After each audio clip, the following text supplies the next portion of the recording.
Welcome back, everybody, for our fifth deep dive on diplomacy in Denmark.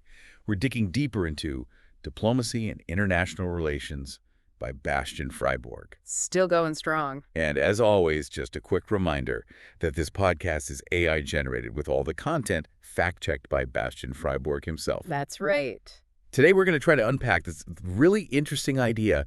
How can a country's foreign policy become everybody's business and somehow make the Ministry of Foreign Affairs even more important? It's kind of a head-scratcher, right? It really makes you rethink how we traditionally view diplomacy. Exactly. Yeah.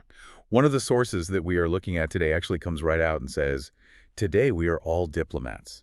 Wow. It's a pretty bold statement. And it got me thinking, what's changed in the world to make this feel so true? That's a good question. What's different now?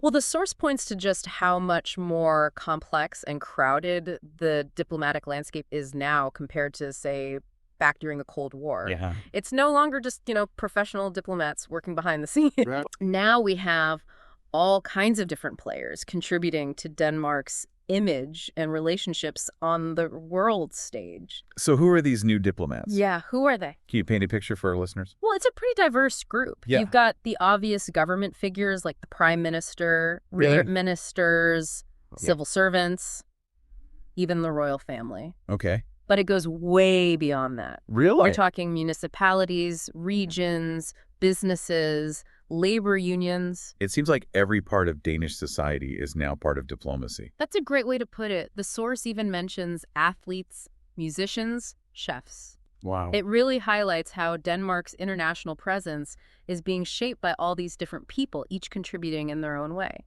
That raises a big question for me. If all these different people are engaged in some form of diplomacy, does that mean that the Ministry of Foreign Affairs is less important? Right. I mean, is it less crucial now? Well, that's where it gets really interesting. The source actually argues the opposite. They say that the Ministry of Foreign Affairs is more vital than ever in this new environment. That seems a little counterintuitive. Why would more people doing diplomacy make the Ministry of Foreign Affairs more important? It does seem a bit strange, right? Yeah. Well, the source outlines three main arguments. Okay. First, they talk about just the sheer volume of diplomacy happening today. The world is way more interconnected than it used to be, with this constant stream of issues and crises that need attention. Right. We need all these different people engaging on all these different fronts just to keep up. So it's not that traditional diplomats are doing less. It's just that the scope of diplomacy has grown so much. You got it. I see. And that leads to their second argument, which is this real need for central coordination. Okay. With so many different actors involved, you need someone to make sure everyone is on the same page, right? I see. The Ministry of Foreign Affairs basically becomes the conductor of the orchestra, making sure all the instruments are playing in harmony. I wonder what Danish foreign policy would look like without that central coordinating force. Right. It makes you think. Would it defeat chaos? Yeah, I think the source might agree with you on that. Okay. They really stress how important it is to have a unified and coherent approach on the world stage. Especially for a country like Denmark. Exactly. So what's the third argument for why the ministry is still so important? Their track record. Yeah. Their proven success. Okay. The source points to Denmark's strong reputation for really well-coordinated EU policy and how highly regarded their development work is. I see. They even mention examples like how other countries are studying Denmark's joined-up approach as a model for effective diplomacy. So even though the world of diplomacy has gotten a lot more crowded, the ministry's expertise and experience are still incredibly valuable. For sure. Interesting. But the source doesn't stop there. They also say that the Ministry of Foreign Affairs needs to pay close attention to what's happening inside Denmark, too. They use terms like medialized, democratized, and politicized to describe the challenges they face. Those are some loaded terms. Right. What do you think they mean in this context of modern diplomacy? Well, it seems like they're acknowledging that diplomacy isn't happening in a bubble anymore. Public opinion, media scrutiny, political debates. All of that now plays a role in shaping how foreign policy is viewed and put into action. So the ministry can't just focus on international relations. They also have to be in tune with what's happening domestically. Exactly. They need to explain what they're doing to the public, manage expectations, and build consensus around foreign policy goals. It sounds like it's a much more complex and dynamic environment than it used to be. Definitely. And the source points out another layer of complexity, which is that the Ministry of Foreign Affairs faces unique challenges compared to other government institutions. What makes their job so different? Well, for one thing, they talk about the ministry's global reach. Think about it. They have to be able to operate effectively in places as different as Kabul, Cairo, Kampala, Wow. each with its own cultural, political, and economic realities. That's a lot to juggle. It is. It takes incredible adaptability and expertise. It's like they're constantly switching gears, moving between completely different worlds. I know, right? And at the same time, they're also tasked with protecting Denmark's core interests, things like sovereignty, security, and the well-being of its citizens. Absolutely. That requires a whole other set of skills. Like what? Strategic thinking, a deep understanding of history and diplomacy, the ability to anticipate and respond to a constantly changing global landscape. So it seems like while the Ministry of Foreign Affairs might not be doing all the diplomacy themselves anymore, Right. they're still playing a more vital role than ever in shaping and guiding Denmark's international relations. Absolutely. They're the architects, the strategists, making sure Denmark's voice is heard and its interests are protected in this increasingly complex and interconnected world. Now let's switch gears a little bit. Yeah. Another source we're looking at today takes a pretty bold approach to discussing the role of small states in international relations. Okay. They actually quote Stanley Kubrick, who famously said, "The great nations have always acted like gangsters and the small nations like prostitutes." Oh, wow. That's pretty blunt. It is. It's definitely not for the faint of heart. No, it's not. But I think it highlights those power imbalances that exist in international relations. It does. And of course, the source isn't endorsing that view, Right. but they're using it as a starting point to explore those unique challenges and opportunities that smaller countries like Denmark face. It makes you think about the reality that not all countries are created equal. Right. And size often determines how much influence you have on the world stage. So what are some of the key differences this source outlines between the diplomacy of large states and small states? Okay. How do their approaches differ? Well, the first and most obvious difference is resources. Large states have a lot of economic and military power at their disposal. Right. They can use threats or sanctions to get what they want, what's sometimes called big stick diplomacy. And I assume smaller states like Denmark have to rely on other approaches. Exactly. They often rely on soft power, things like cultural influence diplomacy and international cooperation to achieve their foreign policy goals. It's like David versus Goliath. Yeah, in a way it is. Small states have to be a lot more strategic and agile in their diplomatic maneuvers. They have to find ways to punch above their weight. And the source also points out that large states often have a bigger influence in international organizations. That's true. They can use their economic and political clout to shape the agenda and push for policies that align with their own interests. While small states often find strength in the multilateral nature of those organizations. Right. It gives them a more level playing field where their voice actually carries more weight than it might in a purely bilateral setting. It's interesting how that dynamic works. It is. And what's the final distinction that the source highlights? Global presence. Okay. Larger states typically have these big networks of embassies and consulates all over the world. Which gives them a much broader reach. Yes, it allows them to gather information, build relationships, and respond to crises more effectively. So they have eyes and ears everywhere. Pretty much. Whereas small states have to be much more strategic about where they establish a diplomatic presence. Makes sense. They have to focus their limited resources on key locations.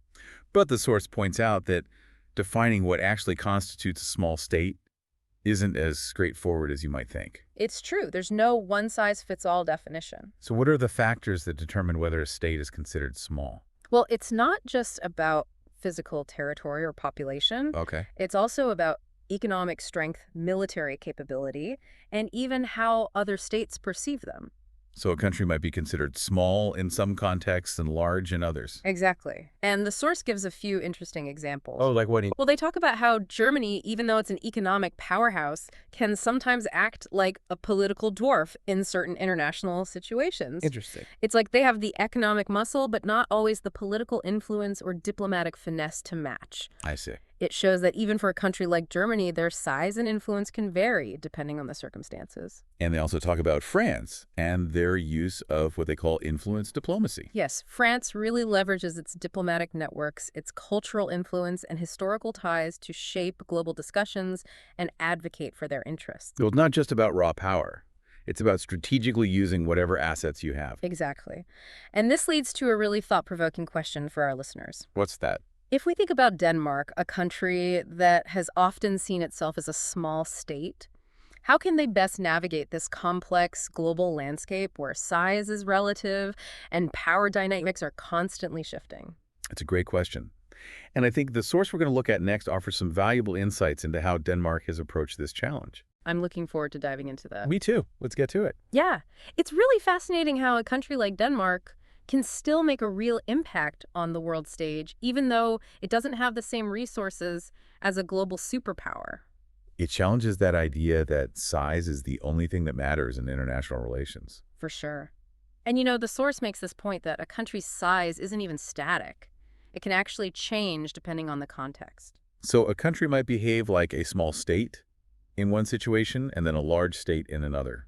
Can you give an example of that? Sure, they actually use Germany as an example. They point out that even though Germany is this economic giant, it can sometimes act like a political dwarf on certain issues. So they have the economic resources, but not always the political influence or the diplomatic strategy to match. Exactly. It shows that even for a powerful country like Germany, their influence can really vary depending on the situation and how effectively they leverage their strengths. And they also talk about France and their focus on influence diplomacy. What's that all about? It's a way for France to punch above its weight, so to speak.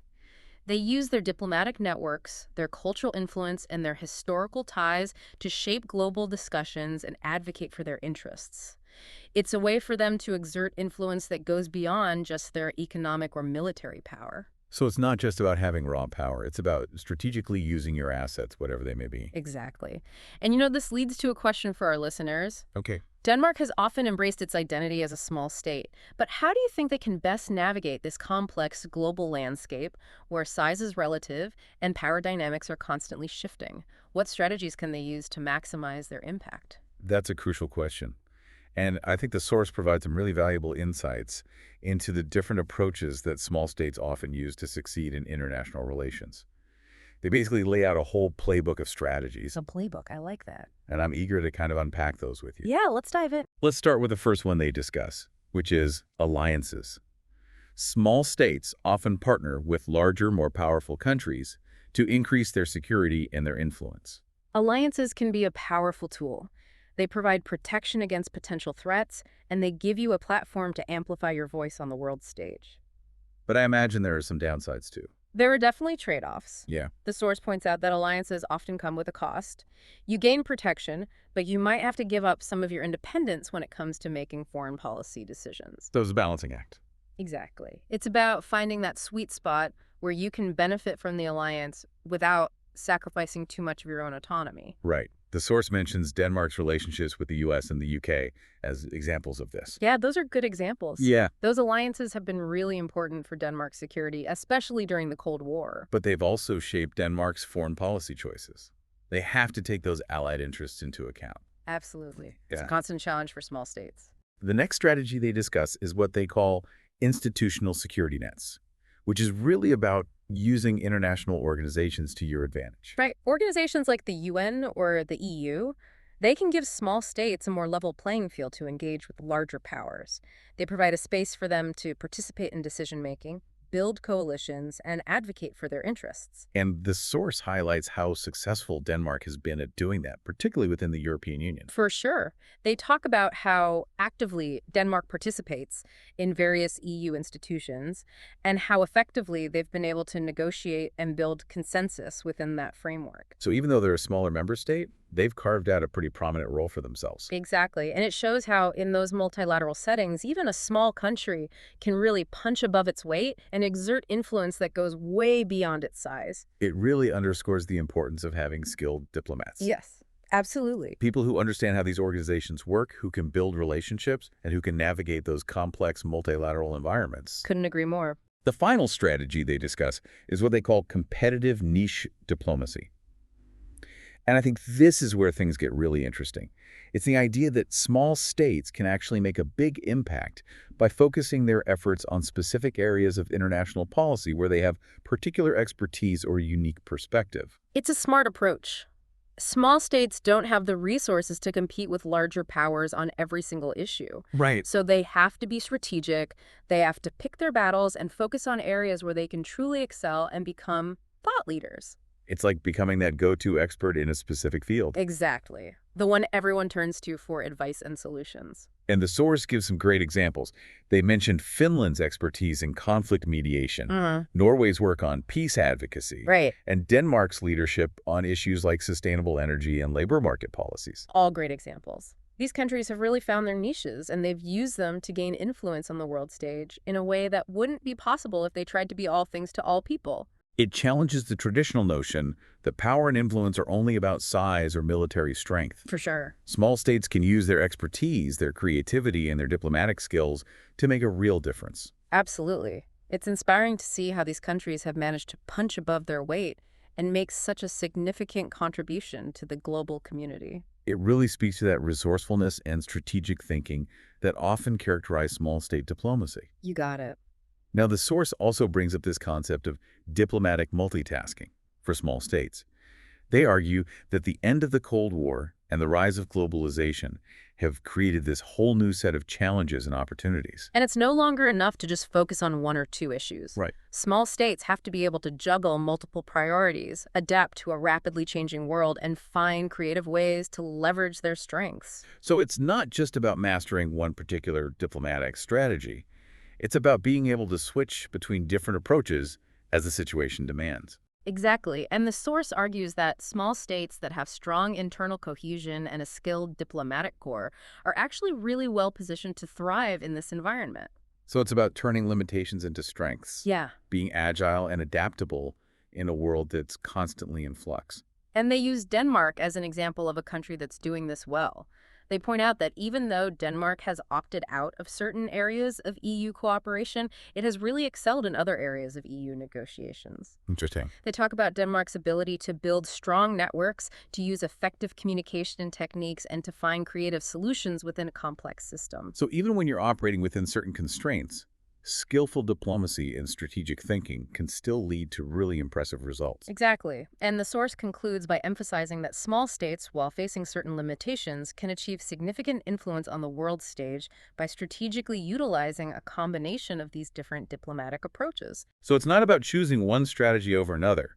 It's about finding the right mix for each situation and constantly adapting and evolving your approach as you go. It's like a diplomatic dance. Always moving, always adapting, always finding new ways to engage and make your presence felt. Speaking of adaptation, I'm curious about how the role of small states might evolve in the future. I mean, if the world is becoming increasingly complex and interconnected, what skills and strategies do you think will be most important for small states to cultivate to allow them to continue punching above their weight? That's a great question. And it leads us to some interesting points that the source makes. They suggest that this traditional distinction between large and small states is becoming less clear-cut. So it's not just about size anymore. Yeah. What other factors are coming into play? They argue that in today's globalized world, a country's ability to influence things depends less on its physical size or its military power, and more on things like economic strength, technological innovation, and the ability to navigate these complex networks. Almost like the rules of the game are changing. In a way, they are. And small states have this opportunity to really redefine their role and how they engage on the world stage. I think that's a really exciting prospect. And what does the source say about what will be crucial for small states to thrive in this new environment? They highlight a few key ingredients. One is internal cohesion. So having a strong, unified domestic front. So it's not just about external diplomacy, but also about what's happening within your own borders. Right. They argue that small states that have a strong sense of national unity, shared values, and a clear vision for their role in the world are much better equipped to navigate the complexities of international relations. So it's like having a solid foundation upon which to build your foreign policy. Exactly. And what else? They also emphasize the importance of having a really competent and highly skilled diplomatic corps. So it's not just about having a seat at the table. It's about having the right people representing you. That's it. Small states need diplomats who are really skilled negotiators, strategic thinkers who are good at building relationships, and who can navigate those complex multilateral environments. They need to be multilingual, culturally sensitive, and have a deep understanding of international law and diplomacy. It's like having a team of diplomatic ninjas. I love that analogy. Able to move with agility and precision through any challenge. Absolutely. Another important asset they highlight is a country's reputation and credibility. So it's not just about what you say, but also about how you're perceived by other countries on the world stage. Exactly. Small states that have a track record of responsible international engagement, upholding international law, and contributing to global solutions are much more likely to be listened to and respected by other nations. So it's about building trust and goodwill, Mhm. showing that you're a reliable and constructive partner. For sure. And finally, they emphasize the importance of what we were talking about earlier, strategic specialization. So focusing on those areas where you can really excel and make a unique contribution. Exactly. They argue that small states should identify their unique strengths and leverage them to become thought leaders and sought-after partners in specific areas of international policy. Find your niche and own it. Exactly. And that's what makes the future of small state diplomacy so interesting. It's not about trying to be everything to everyone. It's about playing to your strengths and carving out a unique and impactful role in the world. It's a good reminder that even in this world that's increasingly dominated by superpowers, smaller nations can still make a really significant and positive contribution. And as we've seen in the case of Denmark, it's not just about reacting to global events, it's about actively shaping them. Yeah, it seems like small states have a real opportunity to thrive if they embrace these strategies and kind of adapt to this new landscape where the dynamics of power and influence are changing so rapidly. Definitely. It's about being agile, strategic, and using those unique advantages that small states often have to their benefit. You know, one thing that really jumped out at me in the source was this idea that for small states, diplomacy isn't just something that happens, out there on the world stage. Right. It's deeply connected to domestic politics and those societal values. It's a great point. They make the argument that foreign policy and domestic policy are really inseparable for small states. Mhm. The decisions that they make on the international stage have a very direct impact on their citizens. Right, and vice versa. Exactly. What's happening at home influences your foreign policy, and what happens abroad shapes your domestic agenda. Okay. And the source suggests that small states that have that strong sense of internal cohesion, Yeah. shared values, and a clear vision for their role in the world are in a much better position to deal with the complexities of international relations. So it's not just about having those skilled diplomats. It's also about having a public that's informed and engaged and really understands and supports their country's goals and foreign policy. Absolutely. They argue that when citizens really understand what's at stake and they feel connected to what their country is doing on the world stage, it strengthens the government's position in those negotiations and really boosts their credibility. It's like having the whole nation behind you. Exactly. It gives a lot of weight to their words and actions. So as we're wrapping up this deep dive into diplomacy and the challenges and opportunities for those small states, what's the big takeaway you want our listeners to really think about? What's that thought-provoking idea that you hope they'll walk away with? Well, for me, the most interesting part of this whole conversation is how this concept of size is being redefined in international relations. We've been talking about it. Right. It's not just about how big a country's territory is or how many people live there anymore. Okay. It's much more about things like adaptability, innovation, and the ability to leverage your unique strengths to make a real contribution. And, despite often having limited resources, small states have shown incredible ingenuity and resilience in navigating this complex landscape. We've seen how they use strategic alliances. They participate actively in international organizations. They focus on specific areas where they have expertise. And they've been able to really exert influence far beyond what their size might suggest. It's a really inspiring reminder that even in a world where superpowers dominate, smaller nations can still make a significant and positive impact. Absolutely. And as we've seen in the case of Denmark, it's not just about reacting to what's happening in the world, it's about actively shaping it. So to our listeners, we'll leave you with this final thought to consider. What niche do you think Denmark should focus on in its future diplomacy, based on its strengths and its values? What role can it play in tackling those really pressing global challenges that we're facing today? Yeah, we encourage you to keep exploring this fascinating world of diplomacy and maybe even think about how you as a citizen can help shape Denmark's place in the world. That's a great point. Thank you for joining us on this deep dive. We'll see you next time.